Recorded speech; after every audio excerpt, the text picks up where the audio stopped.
I just want to go straight to the word of God. Today's word of God comes from the book of Joshua, chapter 22, verse 5. And the topic of the day, Stella, utanisaidia hapo. The topic of the day is obedience is better than sacrifice. Obedience is better than sacrifice. And the topic, the verse enye imeleta hii topic siku ya leo ni Joshua chapter 22 verse 5. Na sina story mingi za kusema. Because najua most of us tulikuwa jana church, most of us tulienda a lot in different homes of faith, and najua kila mtu alitoka, kuna ile word ulitoka nayo, ama hata kama hukuwa church, maybe ulikuwa online TV, ama ulikuwa people, kuna wenye upenda online, kuna wenye usikiza kwa radio. If you still do that, and zote ni poa bora ulisikiza word ya God. And the verse of the day comes from the book of Joshua chapter 22 verse 5. And again, I'll repeat the topic of the day, which is obedience is better than sacrifice. And as we are reading this word, ningependa kukumbusha our SMS number is 22914, na pia pale Facebook just search Mwangaza TV, ama pale kama wewe ni wale wa kuwatch na TV, normally on TV utatusearch, utatupata na Signet Mwangaza TV, utatupata hapo live and clear. So the word of the day comes from the book of Joshua 22 verse 5, and it says, make sure you obey the laws of Moses. Make sure you obey the law that Moses commanded you. Love the Lord your God and do his will. Obey his commandment, be faithful to him, and serve him with all your heart and soul. I repeat, and Joshua said, make sure that you obey the law that Moses commanded you. Love the Lord your God, do his will. Obey his commandments, be faithful to him, and serve him with all your heart. Najwa, that is straight to the point and straight to the word, straight to understanding. And this word, what I understand with it is to trust to God. Mwachie, be faithful to him. But they actually, let me just make it short and brief and clear for understanding. 1, God deserves all the glory and honor. 2, he deserves everything. Actually, sisi ndo tunakuanga na dini yake with the one who are in debt with God. Because God angekuwa anatuitisha saizi deni yake, trust you me, wengi wetu tungekuwa like including myself by the way, because we can't pay even with money. Na maybe hata in terms of wealth, maybe hatujafika in those levels, but nobody, even the president of today, nobody is capable of paying what God can do in our lives. Nobody is capable of even paying even a single coin to God. Why? It will never be enough. It is never enough. Because 1, tuanze tu naturally, nani anaweza kupea life kama si God? Hakuna. So what I said, let's say haezi kupatia life, definitely you'll die. And when you die, nobody can revive you. Even the most powerful prophets, nobody can be able to revive you. Ukienda umeenda. So we owe him our life.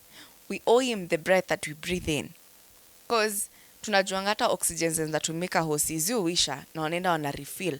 But God anatupeanga infinity breath.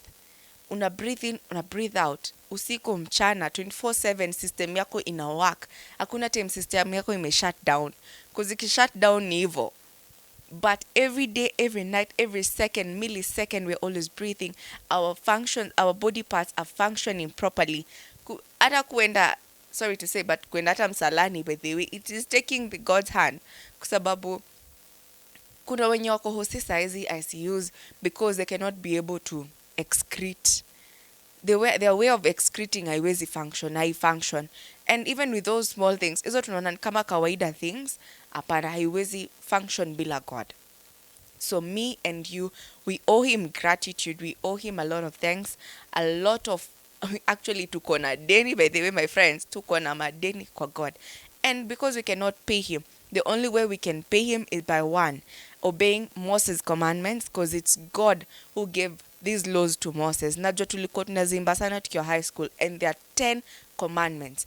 These 10 commandments are commandments that God has given us to follow, and we should follow them to the latter. Be it, do not steal, do not covet. Hizo zote najua tunazijua. Hizo zote commandments of God, let's obey them one by one. one by one. It is not in vain. It is not easy as well. Si rahisi. Mr. Kudanganya ni rahisi. Si rahisi. Unaambiangwa usitamani property ya mwenzako. Kuna wenye utamani, wengine hata bila kupenda kwao. So a lot happens, na a lot is in the commandment, and a lot is needed from us, but it will only take the hand of God to help us do this. Na God hawezi tusaidia kama tuyuko willing. God hawezi tusaidia kama tujamonyesha that we are willing to obey your commandments zenye ulipatia Moses. God hawezi tusaidia if you're not humble. Leo kidogo umepewa pesa kidogo, unafeel umefika, unafeel uko entitled, unafeel na deserve kampuni, maybe umepewa tu cheo kidogo, unafeel umefika, umeland. Let me tell you, my brother, my sister, it doesn't matter where, how. I'm just telling you, ni vizuri ujue all these things were given by God, and it's good to be humble, because at times you'll not be humble, and then God will uplift someone from somewhere. Hata maybe ni mtu unakuanga jirani yake hapo, neighbor atatoka from nowhere akuja kwa boss wako, utafanya. Nundu unakuanga unarushia takataka hapo nje. Hiyo unakuanga usaidii, hata akiwa ukisikia mtoto wake analia na ni usiku wa manane, badala umsaidie vile atafika hosi, unakuanga wacha wakufie huko. Let me tell you, it will not help you at any given point. Just be humble. Humbleness doesn't take breath, haitake time yako, haitake hata life yako. Just be humble kidogo. And what God will do to your life, it is multiple of blessings that are going to come your way. So my brother, my sister, just be humble and obey God. All these things, and just obedience, obeying the commandments of God. And when you're humble, of course, you'll definitely go to a next step. So kama ulikuwa quality assurance, utaenda next, utakuwa maybe HOD, utakuwa maybe HR, utakuwa maybe CEO, unajua unaweza fungua kampuni yako, you never know. But be humble right now where you are, because ujui kesho, na ujui maybe mwenye unadharau saizi atakuwa na kampuni almost similar to yours, and you might need their help kufika place fulani enye wao wamefika. So don't judge a book by its cover. Don't be the one to define people. Don't be the one to disobey the commandments of God. Don't be the one to ati kujipiga kifua, mimi ndo nimefika, mimi ndo wa kwanza kuwa na hiyo TX hapo kwa kampuni hii yetu. My friend, kuna wale wako na magari hata mandege na hawaongei. So just be calm, be humble. Acha God afanye kazi yake. Just do the right thing, and you'll see what God will do to your life. So obedience is better than sacrifice. Obeying it's better than sacrificing your time, your hours ya kwenda kufanya extra works. But when you obey will, in other words, inamaanisha when you obey, it has a better gift. For example, kuna gifts mara mbili. Maybe kuna moja ticket ya kwenda Dubai, ya pili ni microwave. So when you sacrifice, in other words, what I understand by this word that I'm sharing with you, when you sacrifice, unapata hiyo ka microwave.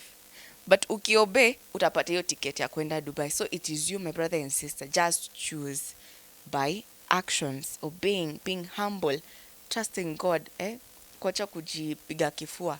Hizi vitu zote utapata hiyo air ticket ya kwenda Dubai. So relax, be humble, let God do his thing, let God do his work. Usimsaidie aja kurequest hata tusaidie. Si kazi yetu ni kunyenyekea, kuomba, kuobey na kunyenyekea zaidi na zaidi na zaidi. So my brother, my sister, just be humble. Let God be God in your life by you doing the right thing. And of course, saizi fanya hizi vitu zote kama hujamtrust. So above all, trust in God. Because he'll never do things your way. He'll never bless or command blessings your way kama umtrust. For sure, mimi siwezi kusaidia kama unitrust. Aje. Na mimi ni binadamu, sembuze God. So I'm just leaving it to you. Make sure you obey God. Make sure you trust God. Make sure you stay humble and stick to humbleness. And make sure you allow God to be God. Usijipige kifua. Nyenyekea tu. Acha God afanye kazi yake. And obedience, it is better than sacrifice. Any day, anytime. I'll repeat this today. I'll repeat it tomorrow and forever. Make sure you know and tell a friend to tell a friend that obedience, it is better than sacrifice. Hiyo tu. ndo nilikuwa nayo leo, na sina mambo mingi, ni hiyo tu. Obedience, it's better than sacrifice, from the book of Joshua chapter 22 verse 5. I hope you've learned something from that.